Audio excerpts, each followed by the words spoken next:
ओम अतुलित बलधामं हेमशैलावदेहं धनुजवन् कृशानं ज्ञानिनाम् अग्रगण्यं सकलगुणनिधानं वानराणां धीशं रघुपतिप्रियभक्तं वातजातं नमामि। मंगलमूर्ति मारुतिनंदन सकल मंगल मूल निकंदन पवन तनय संतन हितकारी हृदय विराजत अवध बिहारी। नमस्कार, स्वागत है आपका आचार्य वाणी में। मैं आचार्य डॉक्टर विक्रमादित्य आपके साथ हूँ और आज का विषय है वृषभ राशि वालों के लिए ग्रह नक्षत्रों का योग किस प्रकार का बन रहा है। 15 तारीख का दिन बृहस्पतिवार का अवसर है और ग्रह नक्षत्रों के दृष्टिकोण से आपके लिए सुबह थोड़ी हल्की दिखाई देती है, लेकिन शाम आते आते चीज़ों को पॉजिटिव करने के लिए रास्ते आपके बनते दिखाई दे रहे हैं। ऐसे में विशेष तौर पर एक और परिवर्तन का योग बन रहा है। इस दिन दोपहर को 3 बजे के बाद भद्रा रहेगी, तो नए कार्यों को करने से बचना चाहिए। इस दिन सूर्य परिवर्तन की तरफ जा रहे हैं। सूर्य आपकी राशि में ही पदार्पण कर रहे हैं, तो थोड़ा ध्यान रखना पड़ेगा आपको। थोड़ा गुस्सा बढ़ा देंगे। ये सूर्य की संक्रांति विशेष तौर पर वृषभ राशि वालों के लिए बात करें तो वो जो 15 मई से आरंभ होगी, तो ये 30 दिन के लिए थोड़ा सा अननेसेसरी मन को एग्रेशन से थोड़ा बचाएं। थोड़ी छोटी बातों में एकदम पारा हाई हो जाएगा, बहुत जल्दी आकुलाहट रहेगी, जल्दी करो चीज़ें आ रही हैं, बहुत तेजी गति से कार्य करने का प्रयास करोगे। लेकिन भाई ध्यान रखो, धीरे, चीज़ें आपके हाथ में होने वाली हैं, सब कुछ होने वाली हैं, लेकिन बहुत जल्दी नहीं होना चाहिए। जो आपके सामने जल्दी जल्दी काम करने का प्रयास करें, उसको थोड़ा बचाने का प्रयास कीजिएगा, उससे बचने का प्रयास कीजिएगा। धीरे धीरे परोपकार, इन दिनों परोपकार की भावना मन में लाएं। कोई बात नहीं, धीरे से काम करते हैं। चीज़ें जो आपको मिलनी है वो आप भाग्य से आपके पास ही रहेंगे, कोई और उसको ले जा नहीं सकता, और जो चीज़ आपकी नहीं थी वो आपको कोई मिल नहीं सकती। तो ऐसे में ध्यान रखें, थोड़ा सा अच्छा ये ध्यान रखें, कोशिश करें कि आप परोपकार का काम, जितने लोगों की सेवा, अपना कुछ अमाउंट सेट कर लीजिए, गरीब लोगों की सेवा अवश्य करनी है। और इस मास में, वैशाख के महीने में, जल का दान सबसे श्रेष्ठ होता है। तो थोड़ा जल शरबत लेकर किसी गरीब को दे दिया, किसी मंदिर में छोड़ दिया, ये सब कार्य करने का प्रयास कीजिए। अच्छा होगा, आपके लिए अनिष्ट को दूर करने वाला योग बनेगा। और ऐसे में ग्रह नक्षत्रों के दृष्टिकोण से संक्रांति के दृष्टिकोण पुण्य भी तो है। संक्रांति का पुण्य प्राप्त करने के लिए सबसे अच्छा काम है कि अगले दिन, क्योंकि रात्रि में 12:24 पर सूर्य परिवर्तन की तरफ जा रहे हैं, तो अगले दिन सुबह कोशिश करें हाथ से करने वाला पंखा, छाता, जूते ये किसी गरीब व्यक्ति को दान करने का प्रयास कीजिए। अच्छा होगा। सूर्य का प्रभाव, नेगेटिव जो प्रभाव है, और नमक का दान, किसी भंडारे में नमक का दान करने का प्रयास कीजिए। ये आपके लिए कहीं ना कहीं जो सूर्य का नेगेटिव प्रभाव है उसको ठीक करने में रास्ता देगा आपको। 16 तारीख का दिन हम बात करें तो ग्रह नक्षत्रों के दृष्टिकोण से कुंभ राशि वालों के लिए दिखाता है। ये एक ग्रह योग के अनुसार से जो गजकेसरी योग बनकर निर्माण हुआ है, वो कहीं ना कहीं आपके लिए लाभ के योग बना रहा है। लेकिन फिर भी मन में थोड़ा संकोच है। कई बार क्या होता है कि हम निकल के आते हैं इस चीज़ों से, तो मन में कई बार संकोच रहता है। संकोच त्याग दीजिए और संसार और विरक्तता की भाव मन में रहेगा। करूं ना करूं, लाभ लेने के लिए कहूं ना करूं, कहीं ना कहीं किसी का अहित ना हो जाए, कोई कुछ बोल ना दे, ये विचार जो है थोड़े मन में परेशान करते दिखाई दें। तो 2 नाव में पैर ना रखें। कई बार क्या होता है कि चीज़ें, नींबू को निचोड़ना ही पड़ता है तब उसका रस निकलता है। तो इस बात को ध्यान रखते हुए कार्य करोगे तब अच्छा रहेगा, नहीं तो फिर क्या होगा, कुछ नहीं कर पाओगे। कहीं ना कहीं आपके मन में थोड़ा सा संत का भाव भी है, और कहीं ना कहीं आपके मन में थोड़ा सन्यासी का, थोड़ा सा जो गृहस्थ का भाव भी आ रहा है। तो संसार में हो तो संसार के अनुसार से कार्य करो, विरक्त हो तो विरक्त के अनुसार से कार्य करो। 2 नाव में पैर मत रखना, यही आपकी दुविधा दिखाई देती है। गणेश जी का स्तवन करो, बुद्धि गणेश जी देंगे, तो गणेश जी का सुंदर स्तवन करो। सुमुखश्च एकदंतश्च कपिलो गजकर्ण का, ये जो मुख्य जो नाम है उनके, वो आपके समस्त कल्याणकारी योग बनाएंगे। ध्यान रखिएगा, इस वक्त खासतौर पर 14, 15, 16 3 दिनों में खासतौर पर गंडमूल नक्षत्र रहे थे। जिन जातकों को इनमें जन्म हुआ हो, उनकी मूल शांति अवश्य करा लीजिएगा, नहीं तो जीवन भर व्यक्ति कष्ट पाता है। बहुत सारे लोग पहले नहीं करा पाते हैं, तो बाद में भी करा सकते हैं कि जब भी ये नक्षत्र घूम कर आ रहे हैं तब करा लीजिए। करानी ज़रूरी है। 27,000 मंत्र जप होता है, और वही नहीं, लोग नहीं कराते हैं। 27वें दिन पंडित जी आते हैं और पूजन करके छोड़ देते हैं। जो 27 दिन तक नित्य प्रति 1,000 मंत्र जब मूल ग्रह शांति का होना होता है, वो नहीं करता है कोई भी, फिर मूल शांति हो ही नहीं पाती है। या कई एक तीर्थ स्थल का नाम ले देते हैं, वहाँ जाके करा आते हैं। जो शास्त्र विधि है, मूल शांति अवश्य करानी चाहिए पूर्ण विधि के अनुसार से। और ज्येष्ठा और मूल नक्षत्र में जातक भी जन्म लेते हैं, वो बहुत भारी माने जाते हैं। तो ऐसे में अवश्य उनके निमित्त ये प्रयोग शास्त्र में वर्णित है, वो अवश्य करें तो अच्छा रहेगा। तो इस प्रकार से राशिफल आपने समझा। लेकिन ये जो ज्येष्ठ का महीना बहुत ही वास्तविक तौर पर ग्रहों का परिवर्तन के तौर पर यदि समझें तो बड़ा महत्वपूर्ण रहने वाला है। कई ग्रहों का परिवर्तन का योग इस मई के अंदर और साथ साथ जेठ के आरंभ के साथ साथ बनता दिखाई दे रहा है। सबसे बड़ा परिवर्तन तो बृहस्पति अतिचारी रूप में परिवर्तन कर जो राशि परिवर्तन कर रहे हैं वो बड़ा महत्वपूर्ण रहेगा। बड़ी तेज गति से ग्रहों का ये परिवर्तन जीवन में प्रभाव उत्पन्न करता दिखाई दे रहा है। इसके साथ साथ राहु का परिवर्तन भी होने को तैयार है। जेठ के महीने में बड़ा विशेष योग बन रहा है कि इस बार 5 मंगलवार का योग है। ये रक्त रंजित भूमि को करने का योग बनाता है, विस्फोटक योग बनाता है। आतंकवादी घटनाएं बढ़ सकती हैं। मंगल का वैसे ही ग्रह योग को देखें इस बार तो मंगल का जो है परम अपनी नीच गति में चलना, कमज़ोर स्थिति में चलना, उसके बाद साथ साथ जेठ के अंदर 5 मंगलवार का योग बनना। और ये जेठ का महीना जो है 5 मंगलवार को रक्तपूर्ति यानी युद्ध की आशंका को उत्पन्न करता है, अशांति का वातावरण बनाता है, आतंकवाद को बढ़ाने के लिए योग बना सकता है। कई लोग दुस्साहस करते दिखाई दे रहे हैं और जिस प्रकार से अभी भारत के अंदर स्थिति बनी है अपने सबने देखा, उसके भयावह परिणाम आगे आने वाले समय में कई जगहों पर देखने को आपको मिल सकते हैं। ग्रह नक्षत्र परिवर्तन की तरफ जा रहे हैं और उन सब का प्रभाव हर व्यक्ति पर, हर जीव पर होता ही है। इसको हमें प्रत्यक्ष रूप से समझने के लिए ज्योतिष की जो गहनतम विशेष तौर पर जो गूढ़ गणित है उसके द्वारा चीज़ों को समझा जा सकता है। समय कभी भी ऐसा नहीं हो सकता कि एक जैसा ही समय हर एक के लिए निकले। कुछ के लिए अच्छा, कुछ के लिए खराब, कुछ के लिए जीवन में महत्वपूर्ण परिवर्तन शुभ की तरफ जाता है, कुछ के लिए आशंकाओं से ग्रसित जीवन हो जाता है। तो ऐसे में हमारे जीवन में ग्रहों का योगा योग किस प्रकार का प्रभाव करेगा वो हम कई प्रकार से जान सकते हैं। जन्मपत्री उसका एक विशेष प्रभाव उत्पन्न करती है, हाथ की रेखाएं उसका एक विशेष प्रभाव उत्पन्न करती हैं। इसके साथ साथ ग्रहों की गणना भी यदि हम देखें तो बहुत महत्वपूर्ण प्रभाव दिखाती है। लेकिन कई बार क्या होता है कि हम लोग यहाँ पर जो सोशल मीडिया आज की तारीख में अपने चैनल के माध्यम से आपके समक्ष उपस्थित होते हैं वहाँ पर राशि के अनुसार से जाते हैं। देखिए राशि का कॉन्सेप्ट भी ऐसा है कि लोगों को बहुत सारा अज्ञानता के साथ समस्या उत्पन्न कर देता है। देखिए राशि जो है कई प्रकार की हैं। एक तो सूर्य के अनुसार से राशि चलती है जो पूरे विश्व के अंदर ज़ोडिएक साइन के नाम से सूर्य जो महीने में एक बार परिवर्तन होता है उसके अनुसार से प्रभाव उत्पन्न करके एक महीने तक एक ही राशि रहती है पूरे विश्व में। यदि वेस्टर्न एस्ट्रोलॉजी के अनुसार से देखा जाए तो पूरे विश्व में वही राशि मशहूर होती हैं। ज्योतिष की गणनाओं के अनुसार से नाम की भी एक राशि होती है। आपका नाम किस अक्षर पे निकल रहा है तो उसके अनुसार से कौन से चरण में पड़ा, कौन से नक्षत्र में पड़ा, नक्षत्र किस चरण में आया, उसके अनुसार से राशि के कौन से प्रभाव में आएगा तो उसके अनुसार से भी राशि बन सकती है। फिर आपकी चंद्र राशि, आपकी चंद्र जो जहाँ पर आपकी कुंडली के अंदर चंद्रमा विराजमान है उसके अनुसार से भी राशि होती है। और सबसे ज़्यादा जो मूलतः जन्मपत्री के अंदर यही प्रचलित विषय माना जाता है कि गोचर के दृष्टिकोण से देखने के लिए चंद्र राशि का सबसे ज़्यादा योग देखा जाता है। इसके बाद भी और उसको सूक्ष्म देखें। देखिए सबसे पहले आप इसको हमने समझाने का ऐसे प्रयास किया कि एक सूर्य की राशि है वो महीने में एक बार बदलता है, यानी 12 महीनों के 12 राशि के हिसाब से 12 सूर्य हो गए तो उसमें हजारों लाखों करोड़ों अरबों लोग एक ही राशि में आ गए। लेकिन उसके बाद फिर और सूक्ष्म हुआ तो चंद्र राशि के अनुसार से आ गया कि वो आपके नामक जो चंद्र राशि 2.5 दिन में 2 से 2.5 दिन में एक बार बदलती है तो उसके अनुसार से देख सकते हैं। फिर और सूक्ष्म करने के लिए लग्न राशि, आपका लग्न किस दिन में 24 घंटे में 12 राशियां परिवर्तन कर जाती हैं लग्न के दृष्टिकोण से, तो उसमें किस लग्न में आपका जन्म हो रहा है उसके अनुसार से राशि का प्रभाव भी हो सकता है। अब कई बार आप अपनी नाम की राशि देख रहे हैं, उसका प्रभाव कितना है वो आपको समझना पड़ेगा। ज्योतिष की गणनाएं जब कोई विद्वान ज्योतिषी देखता है तो उसके अनुसार से देख के बताता है कि भैया कहाँ कौन सी चीज आपके जीवन में फलीभूत हो रही है, चंद्र राशि, सूर्य राशि, लग्न राशि या नाम की राशि। तो इसके लिए आपको बहुत सारी गहन अध्ययन करने पड़ते हैं, बहुत चीज़ समझनी पड़ती हैं, तो उसके अनुसार से आप देखने का प्रयास करें। कई बार कई लोगों के मन में भ्रांति उत्पन्न होती है कि हमारी राशि से हमारा प्रेडिक्शन मिल रहा है या नहीं मिल रहा, क्या आपकी वो राशि ठीक है भी, तो उसके लिए सही रूप से जानने का प्रयास तो करें। हम यहाँ पर अपने इस प्लेटफॉर्म पर इस स्थान के माध्यम से आपके समक्ष चंद्र राशि के माध्यम से और लग्न राशि के माध्यम से चीज़ों को वृहद रूप से बताने का प्रयास करते हैं। उसको आप देखेंगे तो आपके जीवन में महत्वपूर्ण परिवर्तन का योग आप स्वयं बना सकते हैं। इसके बाद भी आपकी दशाएं, अंतर दशाएं, वो सब भी बहुत बड़ा एक जो प्रभाव है वो जीवन में उत्पन्न करने का योग बनाती हैं।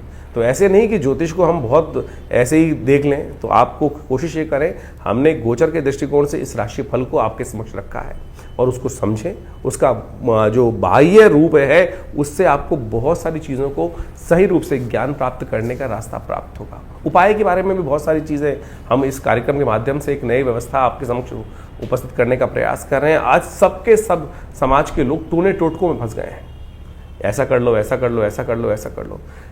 शास्त्र के दृष्टिकोण से यदि पौराणिक मत के अनुसार से देखा जाए तो हमारी हर तिथि का एक विशेष त्यौहार, विशेष उत्सव के रूप में जो शास्त्र में वर्णन कथाओं के माध्यम से मिलता है वो हमें समझना चाहिए। और वो तिथि वार योग के अनुसार से, ग्रह योग के दृष्टिकोण से हमारे ऋषि मुनियों की अद्भुत खोज है और उन्होंने कथाओं के माध्यम से उसका वर्णन हमारे विभिन्न ग्रंथों में, पुराण इत्यादि में समय समय पर, जगह जगह पर करने का सुंदर प्रयास किया है। उससे रहस्य समझ में आएगा आपको कि कौन सी तिथि में, कौन से वार में, कौन से योग में, कौन से ऋतु के अंदर कौन सी चीज़ों को उपयोग करके आप अपने जीवन की बहुत सारी समस्याओं को ठीक कर सकते हैं। जैसे पूर्णिमा आ रही है, सत्यव्रत होता है, उसके साथ साथ इसके साथ साथ ग्रहों का परिवर्तन जब हो रहा है तो उनका प्रभाव किस प्रकार से होगा। तो उन चीज़ों को यदि शुद्ध रूप से आप समझेंगे तो देखिएगा महत्वपूर्ण परिवर्तन आप स्वयं प्राप्त कर सकते हैं। ज्योतिष कोई ऐसा साधारण विषय नहीं है कि बहुत आसानी से, जितना ज़्यादा गहन उसके अंदर उतरेंगे उतनी ज़्यादा सूक्ष्म चीज़ें आपको समझने को मिलती दिखाई देंगी। आपको भी स्वयं आश्चर्यचकित होने के प्रभाव बनेंगे कि कैसे इस ज्योतिष विज्ञान के माध्यम से वो योग आपके जीवन में एज इट इज फलीभूत होते हैं। जब वो फलीभूत होते हैं ना, बिल्कुल जैसे कॉम्बिनेशन बनता है कि 1:1, 1+1 2 ही है तो 2 ही होगा, तो उसके दृष्टिकोण से आप इसको समझ लें। अब एक बात और, बहुत सारे लोगों के मन में एक प्रश्न उठता है कि हमारे भविष्य में जब जन्मपत्री निर्धारित है, जन्मपत्री बिल्कुल समस्या को जो एक बात मानेंगे भविष्य के दृष्टिकोण से एक चार्ट बनकर आया है और उसमें घटना आपके जीवन में लिखी है, तो वो फलीभूत होनी है, तो उसको बदलाव कैसे किया जा सकता है? अरे क्यों नहीं बदलाव किया जा सकता? उपाय रेमेडियल एस्पेक्ट तो है ना। अगर आप समझे, जो जन्मपत्री के फलादेश बना है, जो जन्मपत्री ग्रह योग बना है, किसके कारण से बना है? आपके पूर्व जन्म में अर्जित कर्मानुसार। वो एक लेखा जोखा है, बैलेंस शीट है जो आप पिछले जन्म से लेकर आए हैं अपने कर्मानुसार, और आपके जन्मकालीन में वो बैलेंस शीट आपके समक्ष आके उपस्थित हो गई। पढ़ा लिखा सीए उस बैलेंस शीट को देखकर कंपनी की स्थिति को बहुत अच्छे से भांप सकता है। और उसके बाद उसने क्या कार्य करना है, उसके बाद आपके पास कितने लायबिलिटीज हैं, कितने आपके पास एसेट्स हैं, उसके द्वारा आप आगे बढ़ने के योग बना सकते हो। तो उसी प्रकार से आपकी जन्मपत्री का भी यही विषय है कि आप लेखा जोखा जो पिछले जन्म से लेकर आए हो, जन्मकालीन जन्मपत्री होती है। उसके बाद गोचर का प्रभाव, हर रोज परिवर्तन हो रहा है। आप किस दिशा में कार्य कर रहे हो, किस दिशा में कार्य नहीं जा रहे हो, कौन से अच्छे कार्य कर रहे हो, कौन से खराब कार्य कर रहे हो, तो उसी से तो भाग्य बन रहा है आने वाले समय में। तो ये समझ लीजिए, यदि किसी की कुंडली में कोई अशुभ योग है तो आप सही दिशा में कार्य कर कर, गुरु का सानिध्य लेकर, परमात्मा की कृपा से उस अशुभ योग को बदल सकते हो। हजारों लाखों लोगों ने बदला है। असंभव से असंभव कार्य आप जीवन में समझकर ठीक कर सकते हो। ऐसे जैसे तुलसी बाबा ने लिखा ना, सकल पदार्थ है जग माही, आगे लिखा कर्महीन पुरुष पावत नाहीं। तो आप समझे कि ये सुंदर योग जो आते हैं, अभी शनि से बहुत सारे लोग त्रस्त हो रहे हैं। शनि महाराज विशेष तौर पर परिवर्तन की तरफ जा चुके हैं, कईयों के लिए अच्छे हैं, कईयों के लिए खराब हैं। अभी इसी मई के महीने में अमावस्या के दिन, जेठ की अमावस्या के दिन शनि जयंती पड़ेगी। तो शनि जयंती के दिन कहा जाता है कि भगवान शनि की प्रार्थना करें, शनि का उपवास करें, शनि का मंत्र जप करें। हमने अपने आश्रम पे जो शास्त्र में वर्णित व्यवस्था है उसके अनुसार से कार्य करने का प्रयास करते हैं हम। आज क्या है कि शनि की दुकान हर जगह खुल गई है। हर चौराहे पे आप देख लीजिए, एक नया शनि का मंदिर लोग खोल के बैठ जाते हैं और उसके अंदर दुकान के तौर पर, और वहाँ तेल पे तेल चढ़वाए जा रहे हैं या कुछ और करे जा रहे हैं। शनि की मूर्ति बड़ी से बड़ी करते चले जा रहे हैं। उससे क्या होगा भाई? हमारे आज प्राचीन काल में यदि आप देखें तो संपूर्ण शास्त्र दृष्टिकोण से अगर देखें तो कहीं भी इस प्रकार से शनि की मूर्तियों का लगाने का वर्णन कहीं नहीं मिलता। पंचदेव उपासना, शास्त्र सनातनियों को पंचदेव उपासना और उसके अनुसार से जो वर्णन है उनके अनुसार से उनकी चीज़ करने का शास्त्र में वर्णन प्रयास किया जाता है। लेकिन ये दुकानें जो खुल गई हैं और तेल पर तेल शनि को चढ़वा कर, और वहीं जो उसका कार्य किया जा रहा है, शनि भी महाराज सोचेंगे कि भाई क्या कर रहे हो।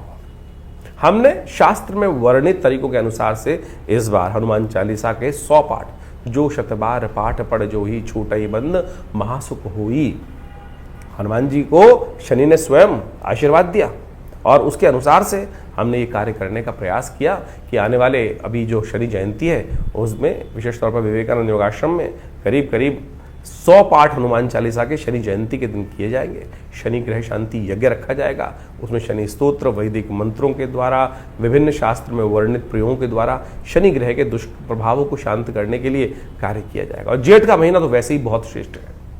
जेठ के महीने में क्या हो रहा है देख समझे, इस बार 5 मंगल का योग पड़ रहा है।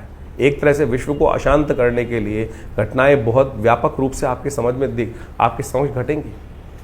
एक बात और समझे, 5 मंगल जेठ के होते भी बहुत कई बार शुभ बहुत हैं, क्योंकि बुढ़वा मंगल माने जाते हैं। कहा जाता है कि जेठ के महीने के मंगल के दिन ही भगवान राम को सबसे पहले भगवान हनुमान जी को भगवान राम के दर्शन हुए थे। तो इसलिए इस मंगल को, जो जेठ में पड़ने वाले मंगल है, बुढ़वा मंगल कहा जाता है। तो हम विवेकानंद योगाश्रम में इन पूरे बुढ़वा मंगल पर जितने भी मंगल पढ़ेंगे, बुढ़वा में 5 मंगल पढ़ेंगे, उनमें सुंदरकांड का सुंदर पाठ करें। आप भी करें। देखिए, ये सुंदर रूप से हनुमान जी को प्रसन्न करने का प्रयास करें। और सुंदरकांड अपने आप में समस्त जो कष्ट है उनको निवारण करने का योग बनाता है। इस भवसागर से पार करने का, भगवान के नाम के उस प्रभाव को यान बनाकर बिना किसी माध्यम से इस भवसागर से पार करने का सुमार्ग जो है वो सुंदरकांड का पाठ बनाता है, भगवान की आराधना बनाती है। तो कोशिश करें इस रूप से इन समस्त रहस्यों को समझने का प्रयास करें, टोटकों में न फंसे। तो हम इस कार्यक्रम के माध्यम से आपके समक्ष उन समस्त शास्त्र विदों के अनुसार, शास्त्र की बातों के अनुसार से, पौराणिक वैदिक ज्योतिष के अनुसार से उन प्रभावों को आपके समक्ष रखते हैं। इन सब चीज़ों को गहन चिंतन करें, अध्ययन करें, आवश्यक रूप से समझने का प्रयास करें। देखिए, मन में ना आशंका और संशय उत्पन्न करना बहुत आसान होता है। मन को नास्तिकता की तरफ ले जाना तो अपने आप ही भाग जाएगा, लेकिन उस विश्वास को जगाने के लिए आपको बहुत लाखों प्रयास करने पड़ते हैं। इसलिए अपने विश्वास को उस परमात्मा चरण से न डिगने दें। जीवन के कष्ट हैं, वो कष्टों का कोई ना कोई कारण है। इस बिना कारण के तो कुछ भी आपके जीवन में नहीं होता है। और ज्योतिष, भारतीय संस्कृति के शास्त्र उसको प्रमाणित करते हैं, समझाते हैं कि किस कारण से आपके जीवन में क्या घटनाएं घटने के योग बने। तो आप सत्य समझ लें, इस हमारे शास्त्रों में हर प्रश्न का जवाब दिया गया है। हर प्रश्न का जवाब देने के लिए परमात्मा स्वयं उपस्थित हुए। देखिए, एक बार कथा आती है, भीष्म पितामह ने भगवान कृष्ण से पूछा कि महाराज, मैंने अपने 100 वर्षों के पिछले जन्म में मुझे याद है कि मैंने कोई भी एक छोटा सा भी अपराध कार्य नहीं किया जिसके कारण से ये बाण शैया पर मुझे लेटने का प्रयास पड़ा। बाण शैया पर योग ऐसा बना कि मुझे बाण शैया पे आना पड़ा। ऐसा कौन सा कारण बना?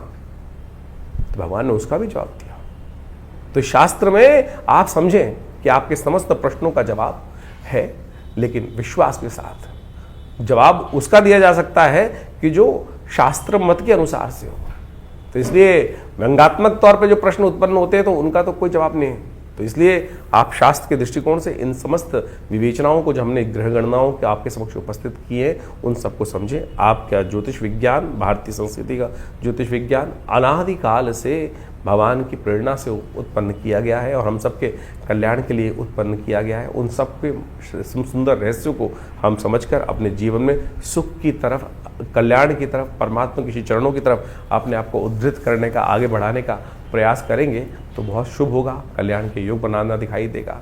तो इस वास्तविक जीवन के सत्य चरित्र की तरफ आपको प्रेरित करने के लिए योग ज्योतिष शास्त्र बनाया गया है। तो आप सब अपनी जन्मपत्री को अच्छे से विश्लेषण कराएं, जीवन में समय को समझें। बड़े भाग्य मानुष्य तन पावा, ये भाग्य से मनुष्य तन प्राप्त किया है, ऐसे ही मत गवाइए इसको कि कुछ नहीं होता। क्योंकि कई लोग परेशान होकर कई बार कहते हैं अरे सब बकवास है, कुछ नहीं होता। अरे बिल्कुल, इस संसार में कुछ भी बकवास नहीं है। इस संसार को परमात्मा ने रचा है तो किसी कारण से रचा है। आए थे हरि भजन को ओटन लगे कपास। इसलिए हम अपने उस मंतव्य को भूल चुके हैं, उस कारण को भूल चुके हैं। तो हम अपने आपके जीवन में जो भी प्रश्न उठ रहे हैं चिंता ना करें। आप हमारे आश्रम पर रविवार को एक आश्रम में जनरल प्रोग्राम करते ही हम लोग, और उसमें सब लोग आकर बैठ सकते हैं। कोई फीस नहीं चार्ज की जाती है। रविवार के दिन यज्ञ में आकर बैठिए, वो सुंदर भंडारा होता है, बड़ा विशाल भंडारा होता है। नित्य प्रति करीब पिछले 50-40 सालों से आश्रम पर यज्ञ की व्यवस्था है। 8 घंटे नित्य प्रति माँ भगवती के सानिध्य में दुर्गा जी का जो शिवविग्रह 1947 में पाकिस्तान से लाया गया, वो आज हमारे आश्रम पे प्रतिष्ठित है। उन्हीं के सानिध्य में, उन चमत्कारी 500 साल पुरानी भगवती के दिव्य प्रतिमा के सानिध्य में सदगुरु आचार्य श्री केशवदेव जी, हमारे पिताजी की प्रेरणा से उस यज्ञ स्थल का, भगवती के मंदिर का निर्माण हुआ। और महाभगवती के सानिध्य में आज विभिन्न भारतीय शोध का विज्ञानों के ऊपर शोध किए जाते हैं, चाहे वो मंत्र विज्ञान है, चाहे वो यज्ञ विज्ञान है, चाहे वो भारत का योग विज्ञान है, चाहे आयुर्विज्ञान है। और पूरा बड़ा संस्थान आश्रम की तरफ से निर्माण किया गया है। करीब करीब 50 से 60 पुस्तकें जो भारतीय संस्कृति पराविज्ञान के ऊपर भारत पराविज्ञान के रहस्यों को वर्णित करती हैं, वो हमारे आश्रम के द्वारा प्रकाशित की गई हैं। और आपके प्रश्नों का समाधान देने के लिए तो ज्योतिष की समस्त व्यवस्थाएं भी आश्रम पर की गई हैं और समय समय पर विभिन्न कार्यक्रम रहते हैं। और जेठ के पूरे 5 मंगलवार पर सुंदरकांड का पाठ भी रहेगा। शनि जयंती का जैसे हमने आपको बताया बड़ा विशाल कार्यक्रम मई के अंतिम में व्यवस्था की गई है। 28 मई को जो सुंदर कार्यक्रम रहेगा मंगलवार के दिन, आप उसमें पूरी तरह से भाग लेकर इन समस्त अपने जीवन के कष्टों को दूर करने के लिए व्यवस्था बना सकते हैं। और बहुत सारे लोगों का एक प्रश्न और रहता है कि हम आपसे मिलना चाहते हैं, तो आप आइए, स्वागत है। विवेकानंद दिल्ली में, मैं बाहर जाना बहुत मुश्किल हो पाता है हमारे लिए, दिल्ली से बाहर निकलना, तो आप आइए विवेकानंद योगाश्रम दिल्ली में। और महीने के पहले रविवार के दिन एक व्यवस्था हमने विशेष तौर पर करी हुई है कि जिनके भी कोई प्रश्न का समाधान चाहते हैं तो विवेकानंद योगाश्रम में सुबह 8 बजे से लेकर सुबह 11 बजे के बीच में आप उस यज्ञ कार्यक्रम में आकर हमसे प्रत्यक्ष रूप से मिल सकते हैं, सानिध्य प्राप्त कर सकते हैं। और जो भी प्रश्न होगा उसका छोटा मोटा जवाब जो भी होगा वो आश्रम की तरफ से उस समागम के अंदर व्यवस्था दी जाती है, कोई फीस नहीं चार्ज की जाती। तो आप सब आइए, और उस दिन तो कम से कम एक दिन रविवार के दिन रखा हुआ है इन समस्त व्यवस्थाओं के लिए, आप उस सुविधा का लाभ ले सकते हैं। हाँ, बाकी दिन आपकी पर्सनल अपॉइंटमेंट्स भी लेकर आप अपने पर्सनल कंसल्टेशंस को प्राप्त कर सकते हैं। उसके लिए नंबर्स फ़ोन पे स्क्रीन पे चल रहे हैं। आप अपने नाम से, बहुत सारे कष्ट होते हैं जीवन में, कभी कोई स्वास्थ्य की संबंधी समस्या है, महामृत्युंजय मंत्र है, विभिन्न कोई कष्ट हो गया है, किसी ने कोई तांत्रिक प्रयोग हो गए हैं, कुछ और हो गए हैं, किसी प्रकार के कष्ट चल रहे हैं, या विभिन्न उत्सव है, लोग अपने जीवन में महालक्ष्मी के यज्ञ कराना चाहते हैं, भगवत शत्रुओं को शमन करने के लिए बगलामुखी इत्यादि, महाकाली इत्यादि के यज्ञ कराना चाहते हैं, या कोई बहुत सारे जीवन में कष्ट चल रहे हैं उनके निवृत्ति के लिए बहुत सारे और यज्ञ इत्यादि, बहुत सारे प्रोसेस जो शास्त्र में वर्णित हैं, उन सब की व्यवस्था रहती है। आप अपनी समस्त समस्याओं का समाधान के लिए, प्रश्नों के समाधान के लिए फ़ोन नंबर्स जो दिए उन पर व्हाट्सएप के माध्यम से जानकारी प्राप्त कर सकते हैं। आश्रम से जुड़ें। धन्यवाद।